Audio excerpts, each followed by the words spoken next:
Go. I think that retirement is a first step towards the grave. I'm never going to grow up.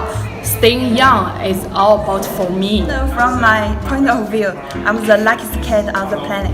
The major civilizing force in the world is not religion, it is sex. I'm actually a very moral guy. If you let society or your peers define who you are, then you're less for it. Someone once asked, what's your best pickup line? I said, my best pickup line is, hi, my name is...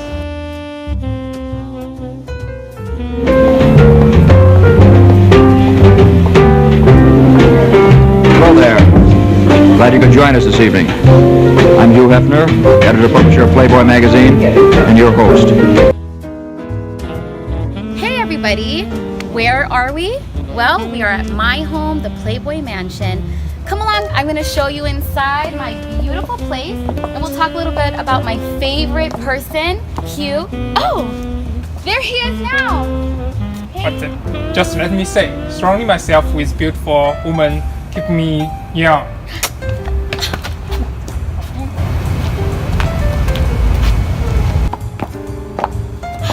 I love that guy. I wonder what makes him so successful, such a successful salesman. Hugh Hefner, also known as Hef, transformed the adult entertainment industry with his groundbreaking publication, Dun Dun Dun, Playboy. Stemming from his teenage years, Hugh Hefner has always been a leader. He started out by becoming the president of student council and then founded a school newspaper. This was the first sign of his journalistic talents. In 1950, Hefner had a copywriting job at Esquire. When he was denied a $5 raise, #yikes, Hefner quit the magazine. Eager to start his own magazine, Hefner got 45 investors and raised $8,000, which included his mom and brother. #family first always. Hefner planned to originally call the magazine Star Party, but since there was already Star Magazine, he was forced to change the name to something that a colleague of his suggested, which was Playboy. #we see you, Hugh. To help ensure success of his first launch, he purchased a color photograph of Marilyn Monroe in the nude, #what the fatness, and placed it in the centerfold of the magazine. The first issue sold 50,000 copies, and it was an instant hit. In the 1950s, America was trying to dig themselves out of the 30 years of war and depression, and Playboy was the first perfect way to switch the focus. Let's be real. #sex sells. Initially, many people dismissed the magazine because of the pornographic material. In the 1960s, Hugh promoted the philosophy about free enterprise, nature of man and woman, human sexuality, and politics. #open that can of worms. With all of the other components, Hugh always made sure the magazine was still focused on pictures of nude women, which was #1 selling point. #sex sells. While the magazine was growing, Hugh found the opportunity to build private key clubs where the hostesses were called Playboy Bunnies.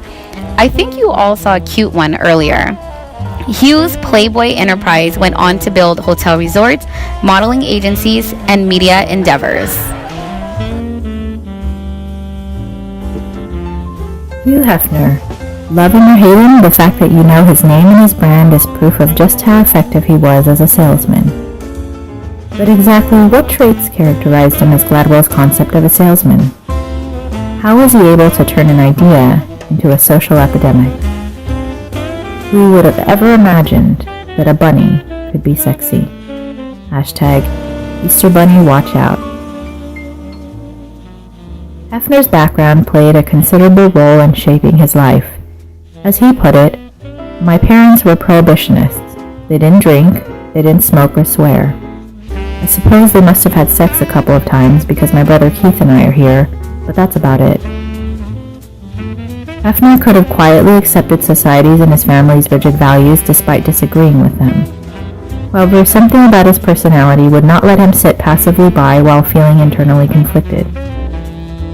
It was personal characteristics such as these that contributed to Hefner's overall effectiveness as a salesman. Salesmen are keen observers and understand the environments in which they operate on an almost anthropological level. Hefner was living in the post-war American Midwest, where he sensed that underneath the semblance of pre-war normalcy, the war had profoundly affected many Americans, especially young men. Hefner was not the only one feeling a sense of unrest. The war had disrupted people's notion of the status quo. Humans are social creatures possessing an innate need for interaction and expression.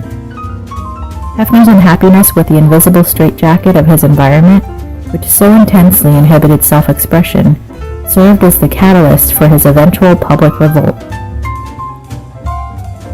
Playboy was a response to my own Puritan upbringing. There were personal motivations associated with the start of the magazine. I was in an unhappy marriage and I was afraid I was going to turn into my parents. #say what? Hefner's love of writing and cartooning from a young age and the publishing experience he gained by working at Esquire magazine as a young adult equipped him with the skills to establish the vehicle for his voice, Playboy magazine. For the first time in my life, I felt free. It was like a mission, to publish a magazine that would thumb its nose at all the restrictions that had bound me. One of the qualities that effective salesmen possess is an undaunted spirit. Salesmen's strong desire to convince others of a worthwhile product or idea instills them with a sense of fearlessness that allows them to forge ahead despite uncertainties. If Hefner had been paralyzed by fear or doubt, Playboy would not exist. In addition to confidence, salesmen are able to summon and direct their energy toward tipping others to accept their message. Whereas most people would give up after countless obstacles and failures, salesmen like Hefner are relentless workaholics. They are internally motivated by the thrill of the sale. Few people utilize the power of emotional contagiousness better than salesmen.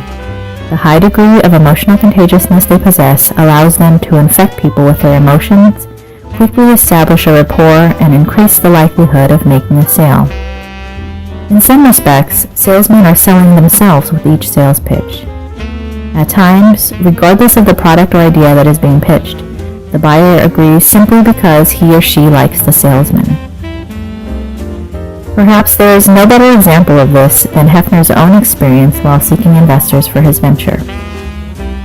My mother took me aside and said that she had some money of her own, and that she would give me $1,000.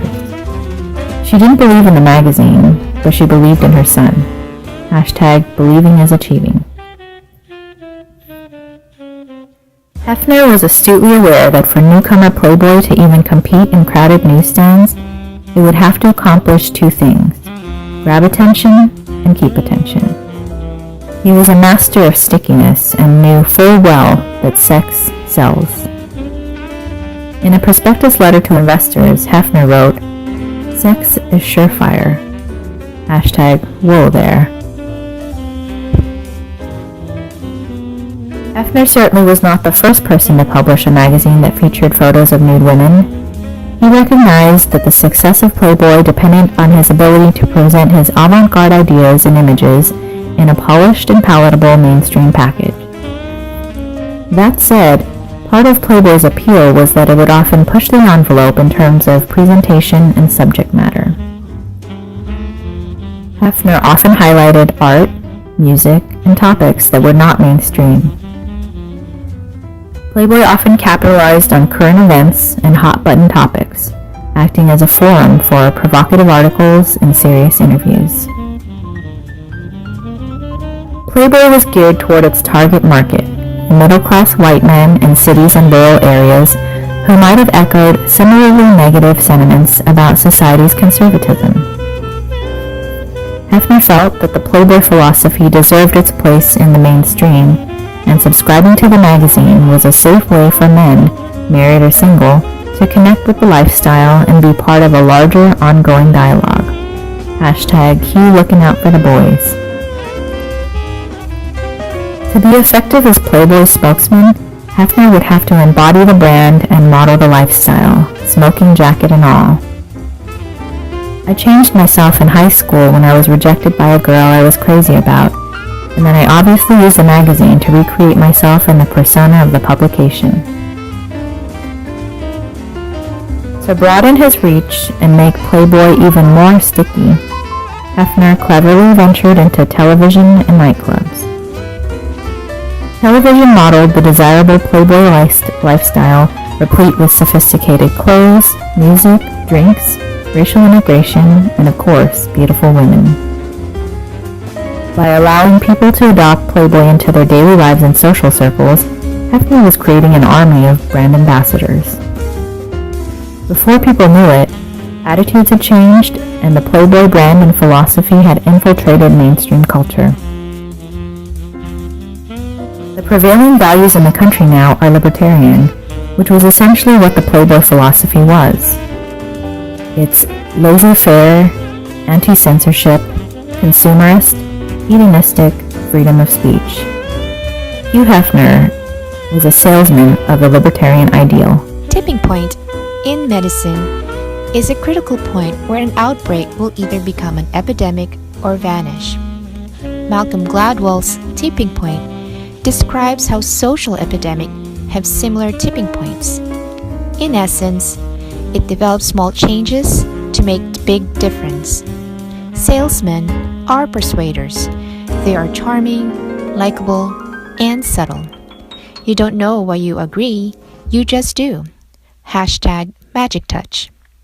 You have been influenced in some tangible way, and you act on it because you have been persuaded. Some leadership theory in tipping point is the stickiness factors.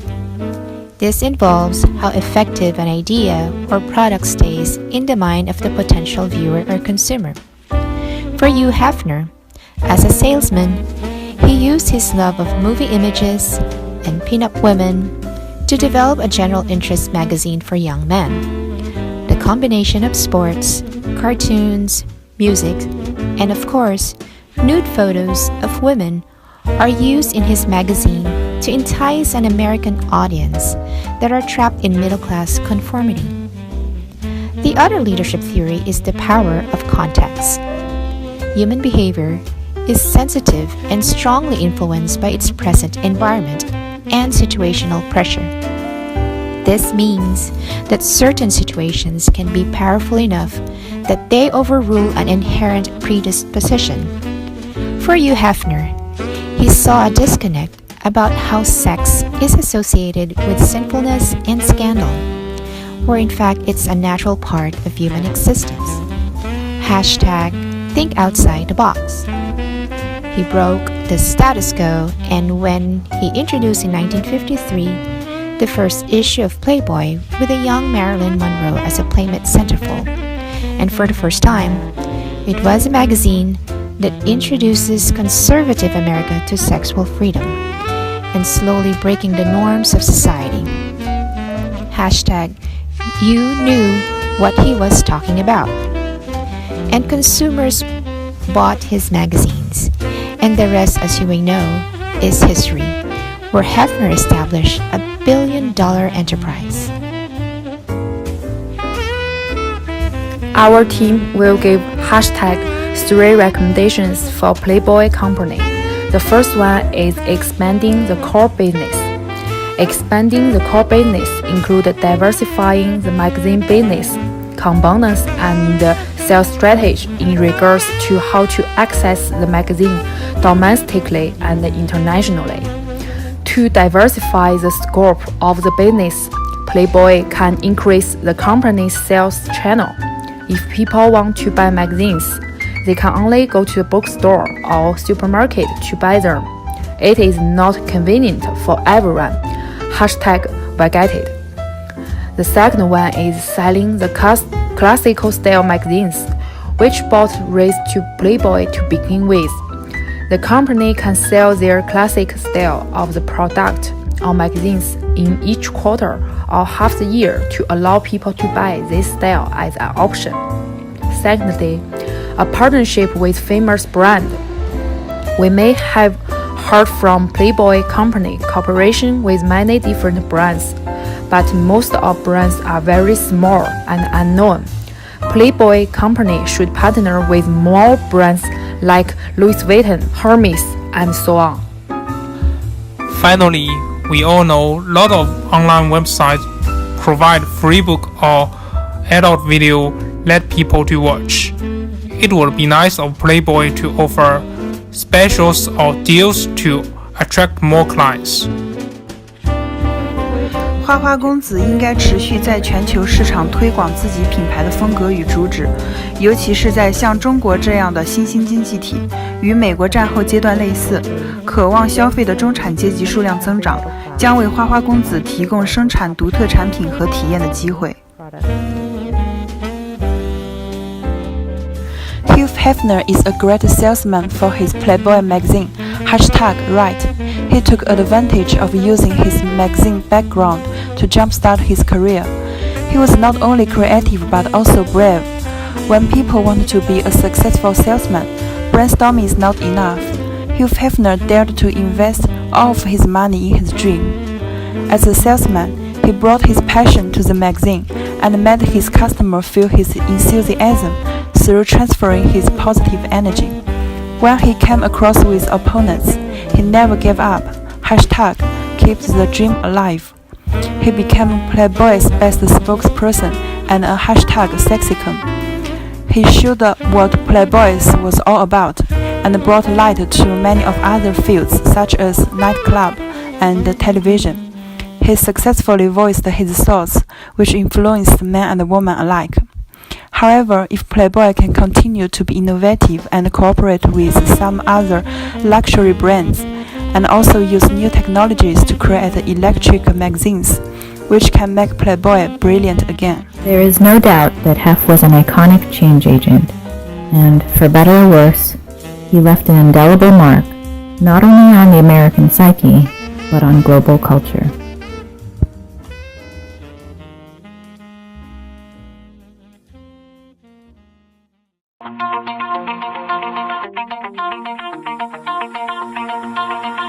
Pull my heart out of my chest, train my mind so I forget. Sink your teeth into my bones, dig me out, then fill the hole. Tear me apart and watch it burn. Tear me apart.